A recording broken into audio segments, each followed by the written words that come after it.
Students हमने start किया हुआ है चैप्टर नंबर 14 रिप्रोडक्शन। आज का हमारा टॉपिक है insect and bee pollinating flowers. ठीक है, पोलिनेशन क्या है कि जिसमें ट्रांसफर होता है पोलन ग्रेन एक फ्लावर के एंथर से दूसरे फ्लावर के स्टिग्मा तक। इस ट्रांसफर को हम नाम देते हैं पोलिनेशन का। और पोलिनेशन की भी आगे से दो टाइप्स आ जाती हैं, एक आती है सेल्फ पोलिनेशन और जो दूसरी है वो क्या है, क्रॉस पोलिनेशन। अब सेल्फ पोलिनेशन में क्या होता है कि या तो दोनों फ्लावर्स एक ही प्लांट पे प्रेजेंट है या एक ही फ्लावर के अंदर जो ट्रांसफर हो रही है पोलन ग्रेन की। ठीक है, इसको हम कहते हैं सेल्फ पोलिनेशन। क्रॉस पोलिनेशन क्या होती है कि एक फ्लावर से दूसरे फ्लावर में पोलन ग्रेन का ट्रांसफर होना, या एक प्लांट डिफरेंट हो सकते हैं, स्पीशीज सेम है। ठीक है, एक प्लांट से पोलन ग्रेन ट्रांसफर होता है दूसरे प्लांट के स्टिग्मा पे, जबकि स्पीशीज सेम होती है। इस तरह की जो पोलिनेशन होती है इसको हम क्या नाम देते हैं, क्रॉस पोलिनेशन का। अब जो मेजर प्लांट्स पाए जाते हैं लैंड के ऊपर, उनके अंदर पोलिनेशन जो होती है, क्रॉस पोलिनेशन वो कौन करवा रहा होता है, इंसेक्ट करवाते हैं या फिर विंड करवाती है। ठीक है, ये दो मेजर वेज आ जाते हैं जिससे क्या होता है क्रॉस पोलिनेशन जो होती है वो पाई जा सकती है, हो सकती है।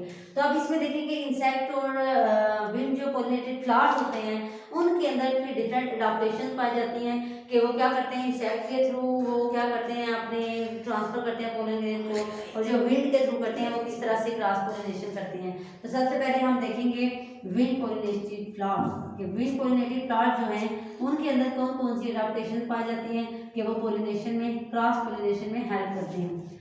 अब इसमें अगर हम एग्जांपल की बात करें तो इसमें एग्जांपल आ जाती है ग्रासेस की। अब ग्रासेस की कोई भी पेटल्स जो होती हैं वो ब्राइट नहीं होती। ठीक है, तो इसमें क्या होता है कि जो विंड है वो पोलिनेशन में फिर हेल्प करती है। अगर हम बात करें इंसेक्ट पोलिनेशन की, क्रॉस पोलिनेशन में जो इंसेक्ट होते हैं तो उनमें जो होती हैं उनकी पेटल्स वगैरह वो क्या होती हैं, ब्राइट होती हैं। ठीक है, इसके अलावा उनका जो होती है स्मेल होती है। तो ये अडेप्टेशन पाई जाती हैं किसके अंदर, इंसेक्ट पोलिनेटेड फ्लावर्स के अंदर। अब विंड पोलिनेटेड फ्लावर्स ऐसे फ्लावर्स के अंदर होती हैं जिनके जो पेटल्स होते हैं या फ्लावर्स होते हैं वो ब्राइट नहीं होते। ठीक है, तो इनके अंदर जो अडेप्टेशन पाई जाती हैं फिर वो क्या पाई जाती हैं कि जो पोलन ग्रेन रिलीज होते हैं उनके लिए अडेप्टेशन हैं वो जरूरी होता है कि एक तो पहले डिफरेंट कंडीशंस आ जाती हैं। ठीक है, मेजर में 4 कंडीशन होती हैं। फर्स्ट जो कंडीशन है वो ये है कि लार्ज नंबर पोलन ग्रेन के रिलीज होते हैं, क्योंकि अब जरूरी नहीं है कि एक पोलन ग्रेन अगर रिलीज करवाए तो वो अपने जो उसकी टारगेट जगह है वहाँ पे जाके पहुंचेगा, ऐसा नहीं होता।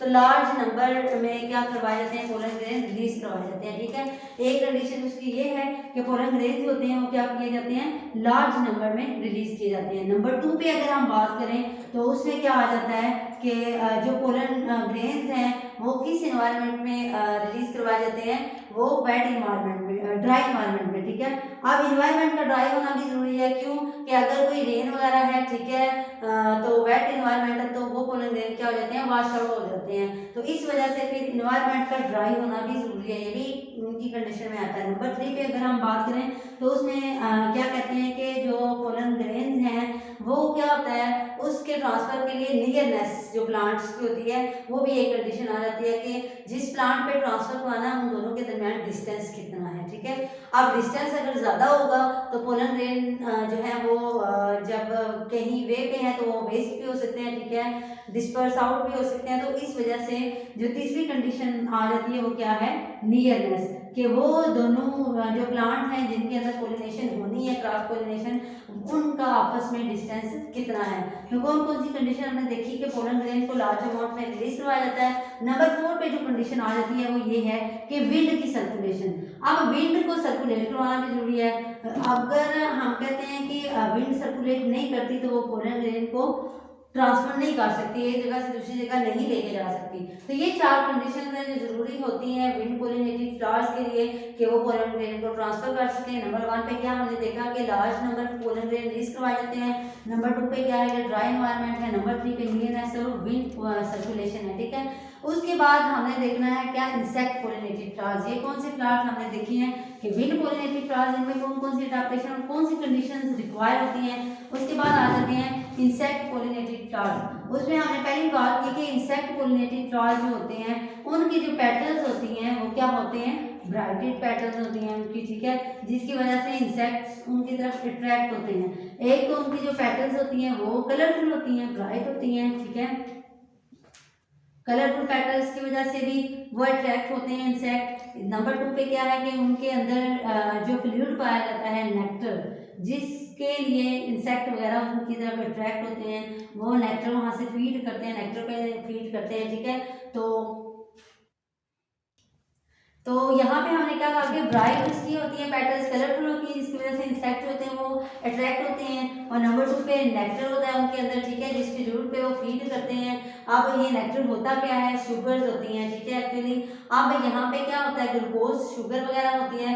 अब इस पे इंसेक्ट फीड करते हैं, इनकी वजह से इंसेक्ट जो होते हैं स्लार पे क्या बैठते हैं, ठीक है, बीज आती हैं, मॉस्किटोज और इस तरह के जो इंसेक्ट्स हैं, बटरफ्लाइज वगैरह हैं, वो जब बैठती हैं फ्लावर पे, उनकी बॉडी के साथ पोलन ग्रेन स्टिक कर जाते हैं, ठीक है, और उसी तरह की स्पीशी के अंदर दूसरे फ्लावर पे जाके वो फीड करने जाती हैं, ठीक है। तो क्या होता है, पोलन ग्रेन वहाँ पे ट्रांसफर हो जाते हैं। तो इस तरह से फिर क्या है कि इंसेक्ट जो होते हैं वो पोलिनेशन करवाते हैं, कौन सी, क्रॉस पोलिनेशन के, उनके दरमियान क्या होता है, फिर पोलन ग्रेन्स का ट्रांसफर होता है। उसके बाद जो हमारा नेक्स्ट टॉपिक आता है वो क्या है, सीड का स्ट्रक्चर, कि स्ट्रक्चर ऑफ सीड जो है वो क्या है। तो सीड ऑफ स्ट्रक्चर में मेजर जो पार्ट्स आते हैं वो कौन कौन से हैं, 3 पार्ट आते हैं, ठीक है। सबसे पहला जो पार्ट है वो क्या है, सीड कोट। नंबर फर्स्ट पे जो पार्ट आ रहा है वो क्या है, सीड कोट, जिसको हम क्या कहते हैं, दूसरा नाम क्या देते हैं, टेस्टा। नंबर 2 पे जो इसका पोर्शन पार्ट आता है वो क्या है, एम्ब्रियो। और नंबर 3 पे जो आ जाता है वो क्या है, स्ट्रक्चर। अगर हम सीड की देखें तो इसके आगे के पार्ट्स हैं, तो नंबर 3 पे जो आता है वो क्या है, एंडोस्पर्म, स्ट्रक्चर ऑफ एंडोस्पर्म। अब इसमें देखें, सबसे पहले हमने देखा सीड कोट, ठीक है, सीड। थर्ड पार्ट हमने क्या बताया, एंडोस्पर्म। अब यहाँ पे देखेंगे, सॉरी यहाँ पे सीड ऑफ स्ट्रक्चर नहीं है, बल्कि क्या है, structure of seed, structure of seed. 3 part हमने इसके देखे। सबसे पहला जो पार्ट हम देख रहे हैं वो क्या है, सीड कोट। अब सीड कोट जो है वो किससे बनता है, इंटेगोमेंट, ठीक है, जो ओव्यूल की इंटेगोमेंट होती है, बाइबल लेयर होती है, उससे क्या होता है, सीड कोट बनता है। अब सीड कोट जो होता है वो कुछ जो होते हैं सीड, उनका बहुत थिक सीड कोट होता है, कुछ का जो होता है थिन होता है। जैसे हम पीनट की बात करें तो उसका जो सीड कोट है वो बिल्कुल थिन होता है, ठीक है। और ये जो नट्स वगैरह होते हैं इनके जो सीड कोट होते हैं वो क्या होते हैं, हार्ड होते हैं या थिक होते हैं, ठीक है। अब यहाँ पे फंक्शन क्या होता है सीड कोट का, कि वो क्या करते हैं, एम्ब्रियो जो सीड के अंदर प्रेजेंट होता है उसकी क्या करते हैं, प्रोटेक्शन करते हैं from mechanical injury. Mechanical injury होती है, उससे प्रोटेक्शन जो होता है वो कौन करवा रहा होता है, सीड कोट करवा रहा होता है। इसके अलावा इसका एक और पार्ट है कि सीड कोट जिस पॉइंट पे ओवरी वाल के साथ अटैच होता है उसको हम क्या कहते हैं, हाइलम नाम देते हैं, उसको हम क्या नाम देते हैं, हाइलम का उस पॉइंट को नाम देते हैं। इसके अलावा इसके अंदर एक और जो होता है स्पोर प्रेजेंट होता है, जिसको कहते हैं माइक्रोपाइल। ये माइक्रोपाइल क्या है कि इसके थ्रू क्या होता है, वाटर जो होता है सीड कोट में ये पोर पाया जाता है, जिसको क्या कहते हैं, माइक्रोपाइल। माइक्रोपाइल से वाटर एंटर होता है ड्यूरिंग जर्मिनेशन। एक फंक्शन ये है माइक्रोपाइल का। नंबर 2 पे जब हमने क्या होता है, पोलन ट्यूब बनती है, वो व्यूल में एंटर होती है, तो वो भी पोलन ट्यूब जो होती है वो व्यूल में एंटर किस वजह से होती है, माइक्रोपाइल के थ्रू वो क्या होती है, एंटर होती है इन ओव्यूल। ये माइक्रोपाइल्स के फंक्शन है, ठीक है। नंबर 2 पे अगर हम बात करें तो आ जाता है जो इसका पार्ट वो क्या है, एम्ब्रियो। एम्ब्रियो जो होता है वो क्या करता है, ज़ाइगोट से डिवेलप होता है, ज़ाइगोट डेवलप होकर एम्ब्रियो में कन्वर्ट होता है। एम्ब्रियो के मेजर 3 पार्ट होते हैं, ठीक है, प्लूम्यूल, रेडिकल और कॉटिलेडन। एम्ब्रियो के कितने पार्ट्स हैं, मेजर 3 पार्ट हैं। कौन कौन से आ जाते हैं, प्लूम्यूल आ जाता है, रेडिकल और कॉटिलेडन। और जो एंजियोस्पर्म्स होते हैं उनमें 2 ग्रुप पाए जाते हैं, डाइकार्ड्स और मोनोकार्ड्स। डाइकार्ड्स कौन से हैं, जिनके अंदर ऐसे सीड्स हैं जिनके अंदर 2 कॉटिलेडन पाए जाते हैं, और मोनोकार्ड सीड कौन से होते हैं जिनके अंदर एक ही कॉटिलेडन पाया जाता है, ठीक है। इसके अलावा प्लूम्यूल और कॉटिलेडन के दरमियान जो पोर्शन होता है उसको नाम देते हैं एपिकोटाइल का। किसके दरमियान जो पोर्शन होता है, प्लूम्यूल और कॉटिलेडन के दरमियान जो पोर्शन आता है उसको हम कहते हैं एपिकोटाइल। इसी तरह कॉटिलेडन और रेडिकल के दरमियान जो पोर्शन आता है उसको कहते हैं हाइपोकोटाइल। अब प्लूम्यूल जो होती है वो ग्रो करके किस में कन्वर्ट होती है, न्यू शूट में। और रेडिकल जो होती है वो ग्रो करके किस में कन्वर्ट हो जाती है, न्यू रूट में कन्वर्ट हो जाती है, ठीक है। ये था सेकंड पार्ट किसका, सीड का। उसके बाद आ जाता है नेक्स्ट एंडोस्पर्म।